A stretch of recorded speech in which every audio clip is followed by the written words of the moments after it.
Alors, nous visitons les jardins secrets non loin d'Annecy, qui s'appelle, donc oui, comme son nom l'indique, les jardins secrets, un endroit complètement incroyable,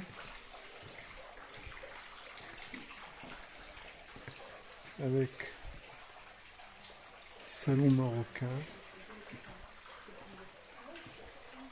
ensuite dehors à l'extérieur, donc tout ça, ça donne sur l'extérieur. Alors, les panneaux de bois du plafond sont des panneaux sculptés, ça c'est le salon marocain. Là, ici, la maison, le marronnier. Et là, donc je vous laisse découvrir, c'est vraiment un truc incroyable, j'ai jamais vu un truc pareil. C'est vraiment exceptionnel, je dirais. Alors, il règne une ambiance, une quiétude tout à fait extraordinaire ici. C'est un peu comme dans un rêve. Un peu comme dans un rêve, je dirais. Voilà. Il y a le glou-glou des fontaines. Alors, à chaque recoin, il y a bien évidemment des petits textes qui sont magnifiquement bien écrits et qui sont, on va dire, des textes inspirants. Des textes inspirants, voilà. Comme la cour des Calades, au départ, l'âpreté d'une terre bousculée, éventrée, où quelques herbes hirsutes poussent au milieu des orties. De cette parcelle de terre sauvage presque inhospitalière, nous faisons une aire de détente, ensemencée d'un gazon rustique, ceinturé d'une barrière de bois, d'un rouleau flueux, quelques touffes d'iris lui donnent un petit air de jardin. Voilà, c'est tout à fait. Même le sol est complètement étonnant. Et alors les bâtiments aussi, il y a des ouvrages du fer forgé, de la ferronnerie en tout genre, du bois sculpté, enfin c'est incroyable. J'ai jamais vu ça ailleurs. Voilà. J'aime particulièrement ce coin, j'aime beaucoup cet endroit. Ah bon, on peut pas tout filmer hein, parce que c'est...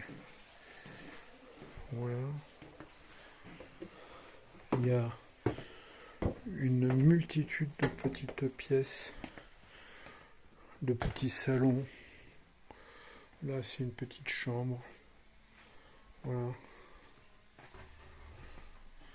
Le lavabo, toilette, la petite chambre avec un lit qui est presque un lit clos.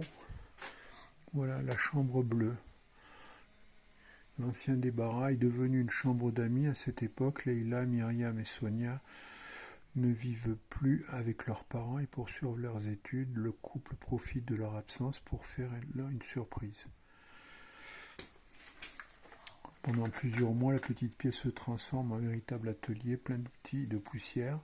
Alain cloue, cire, rabotent ensemble pour construire l'armoire, la crédence, le lit, le cache-radiateur. Nicole rechampille, fleurit, fignole avec ses pinceaux. Il y a beaucoup de peinture sur bois là qu'on voit là ici. C'est tout à fait étonnant, c'est vraiment, je sais pas, c'est étonnant, j'ai pas de mots en fait, j'ai pas de mots. Si vous allez du côté d'Annecy, je vous conseille vivement de venir voir ça absolument, parce que c'est absolument incontournable de voir ça.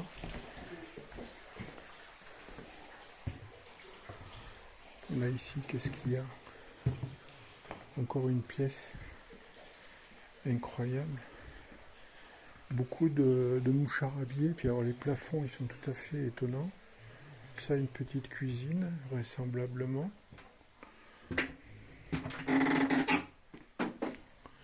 Voilà.